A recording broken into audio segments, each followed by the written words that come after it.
इस वक्त की बड़ी खबर, कांग्रेस के वोट चोरी के आरोपों पर यूपी के डिप्टी सीएम केशव प्रसाद मौर्य ने पलटवार किया है। केशव प्रसाद मौर्य ने बड़ा हमला बोलते हुए कहा है कि वोट चोरी करके नहीं बल्कि अपनी कांग्रेस कमेटियों की वोटों की पहली डकैती करके पंडित जवाहरलाल नेहरू जी ने प्रधानमंत्री पद पर कब्जा किया था, वरना उनके स्थान पर सरदार वल्लभ भाई पटेल जी होते। केशव प्रसाद मौर्य ने पूर्व प्रधानमंत्री इंदिरा गांधी पर भी लोकतंत्र पर डाका डालने और देश पर आपातकाल थोपने का आरोप लगाया है।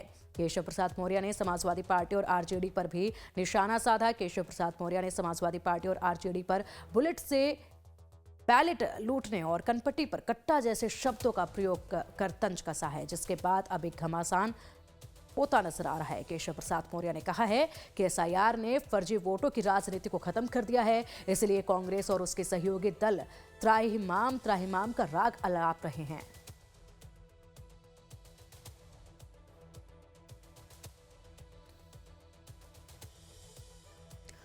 केशव प्रसाद मौर्य का यह बयान, जिसके बाद घमासान, वोट चोरी करके नहीं बल्कि अपनी कांग्रेस कमेटियों के वोटों की पहली डकैती करके पंडित जवाहरलाल नेहरू जी ने प्रधानमंत्री पद पर कब्जा किया था, वरना उनके स्थान पर लोहा पुरुष सरदार वल्लभ भाई पटेल जी होते। नेहरू जी के रास्ते पर चलकर उनकी बेटी श्रीमती इंदिरा गांधी ने तो समूचे लोकतंत्र पर डाका डालकर देश पर आपातकाल थोप दिया था।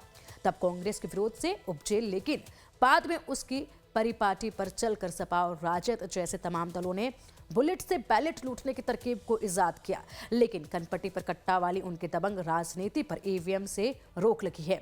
एसआईआर तो उनकी फर्जी वोटों की राजनीति को लगभग पूरी तरह से खत्म कर ही देगा, इसलिए कांग्रेस और उसके पिछलगू दल आए दिन त्राहिमाम का राग अलाप रहे हैं। सोशल मीडिया पर यह पोस्ट साझा किया गया है और ये बड़ा बयान दे दिया गया है। अब इस बयान के बाद न केवल कांग्रेस बल्कि तमाम जो दूसरे दल हैं वो भी यहाँ पर इस दंगल में कूद पड़ेंगे, ये साफ तौर पर नजर आ रहा है। और एक बार फिर से यहाँ बयानबाजी का सिलसिला तेज होता नजर आएगा।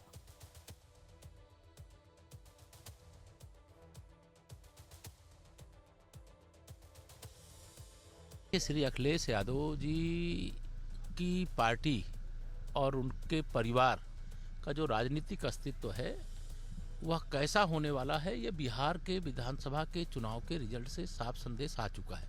समाजवादी पार्टी का सफाया तय है। समाजवादी पार्टी अस्त होता हुआ सूरज है और डूबती हुई नाव है और इनका कोई राजनीतिक भविष्य नहीं बचा है। ये समाज में विष वमन करने की कोशिश करते हैं। एक पवित्र लोकतंत्र के लिए कार्य चल रहा है एसआईआर का, जिसका भारतीय जनता पार्टी का एक एक कार्यकर्ता दिन रात मेहनत करके और उसके फार्म को भरवाने का काम कर रहा है। और अखिलेश यादव जी और उनकी पूरी पार्टी इसके खिलाफ दुष्प्रचार कर रही है। जिस रास्ते पे श्री राहुल गांधी, जिस रास्ते पे श्री तेजस्वी यादव, उसी रास्ते पे अखिलेश यादव जा रहे हैं। तो जो दुर्दशा कांग्रेस की हुई है, जो दुर्दशा राष्ट्रीय जनता दल की हुई है, उससे भी बुरा हस्र समाजवादी पार्टी का होने वाला है। और चलिए अब इसी पर अधिक जानकारी के लिए हमारे सहयोगी राजीव का रुख करेंगे। राजीव, बड़ा बयान दे दिया गया है, ये जिस तरह के शब्दों का प्रयोग किया गया है, जो उदाहरण दिए गए हैं, वाकई में इसके बाद तो अब कांग्रेस जरूर पलटवार करेगी और एक नया संग्राम बनते नजर आ रहा है यहाँ।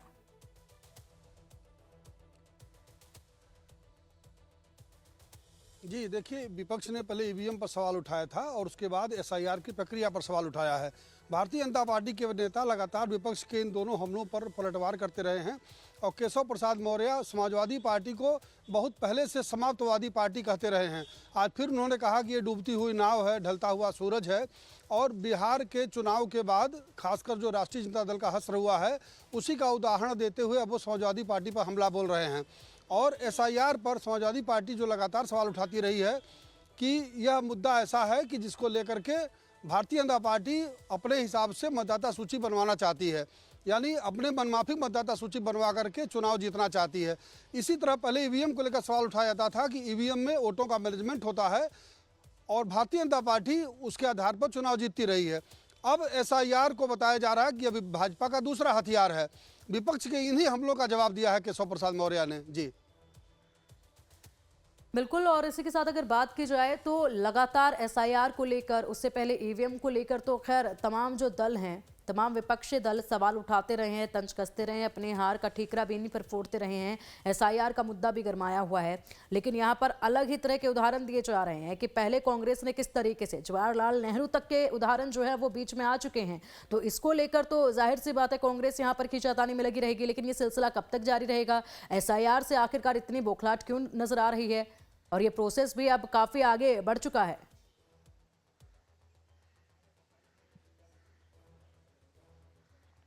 जी देखिए, बिहार के विधानसभा चुनाव में चुनाव प्रचार के दौरान प्रधानमंत्री नरेंद्र मोदी ने भी ये बात कही थी कि कलपट्टी पर कट्टा लगाकर वोट लेने की जो परंपरा चल रही थी वो अब खत्म हुई है।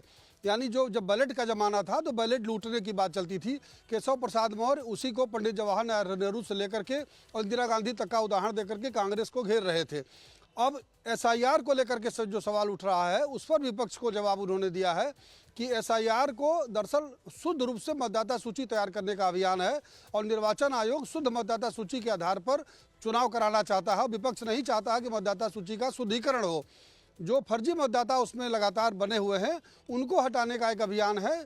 जिनके पास अपना कोई निश्चित रूप से जो वैलिड प्रमाण पत्र नहीं है, जो मतदाता होने के लिए होना चाहिए, विपक्ष इसी वजह से बौखलाया हुआ है। और भारतीय जनता पार्टी के जो कार्यकर्ता हैं वो लगातार बीएलए के रूप में यानी बूथ लेवल एजेंट के रूप में जो चुनाव आयोग के साथ कदम ताल करते हुए मतदाता पहचान पत्र बनवाने की प्रक्रिया में लगे हुए हैं। विपक्ष अभी तक इसमें उस तरह के सहयोग नहीं कर रहा है। हालांकि समाजवादी पार्टी ने अपने कार्यकर्ताओं का प्रशिक्षण भी किया था, उन्हें बुलाकर बताया था कि कैसे मतदाता सूची के अभियान में शामिल होना है और एक एक बीएलओ के साथ लग करके अपने मतदाताओं का मतदाता सूची में नाम सुनिश्चित कराना है। अब ये देखना होगा कि जो प्रक्रिया शुरू होती है तो कितने लोगों के नाम इसमें कटते हैं और शुद्ध मतदाता सूची में कितने लोगों के नाम बचते हैं। अभी तक उत्तर प्रदेश में 15 करोड़ से ज़्यादा मतदाता हैं। जी बिल्कुल, आप सही कह रहे हैं राजीव। और इसी के साथ अगर बात की जाए तो एक तरफ तो अब कांग्रेस लगातार कहती रही है कि ईवीएम हैक की जाती थी, एसआईआर को लेकर भी गलत गुमराह करने की कोशिश जो है वो देखी गई है। उसके बाद अब यहाँ पर जो बयान दिया गया है उसमें आपातकाल तक को उठाया गया है, ये मुद्दा भी उठाया गया है। और अब आपातकाल तक की स्थिति और साथ ही साथ यहाँ पर बुलेट से बैलेट लूटने का जो आरोप लगा है ये भी एक बड़ा आरोप है। हमेशा से सुनते आए हम जिस तरीके से तंज कसे जाते हैं पार्टियों की तरफ से, तो इस पर क्या कुछ कांग्रेस कहेगी? क्या कुछ अपना रुख इस पर रख सकती है? बौखलाहट तो पहले से ही है तमाम दलों में भी, कांग्रेस में भी।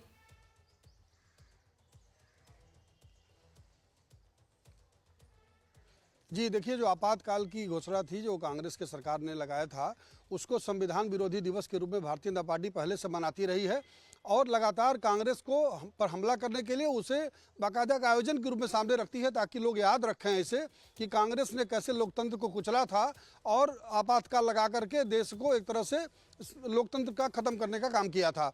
अब जो एसआईआर में कांग्रेस लगातार सवाल उठा रही है, मतदाता सूची को लेकर के सवाल उठा रही है, उस पर भी अब भारतीय जनता पार्टी के नेता कांग्रेस को घेरने का प्रयास कर रहे हैं।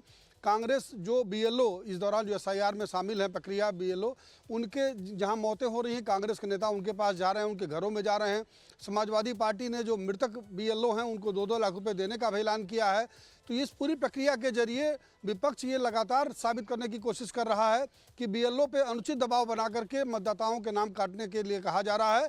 इससे बीएलओ परेशान हैं और इसे रोका जाना चाहिए और निर्वाचन आयोग इसे सुनवाई नहीं कर रहा है। समाजवादी पार्टी ने जो एसआईआर की प्रक्रिया है उसका समय बढ़ाने की भी मांग की थी। उसे कहा था कि यह समय मिनिमम 3 महीने होना चाहिए, इसे 3 महीने बढ़ाया जाए। हालांकि आयोग ने स्पष्ट कर दिया है कि 4 दिसंबर तक ही ये प्रक्रिया चलेगी और उससे आगे से नहीं बढ़ाया जाएगा। और इधर अभियान में तेजी लाई गई है, जहां पर एसआईआर की प्रक्रिया धीमी है वहां अतिरिक्त बीएलओ लगाने के लिए कहा गया है और तकनीकी रूप से दक्ष बीएलओ लगाने के लिए कहा गया है ताकि इस प्रक्रिया को जल्दी से और नियत समय में पूरा किया जा सके। लेकिन विपक्ष इसे आयोग और भाजपा की मिलीभगत बताता रहा है और हर मुद्दे पर बहुत शुक्रिया आपका तमाम जानकारियों के लिए।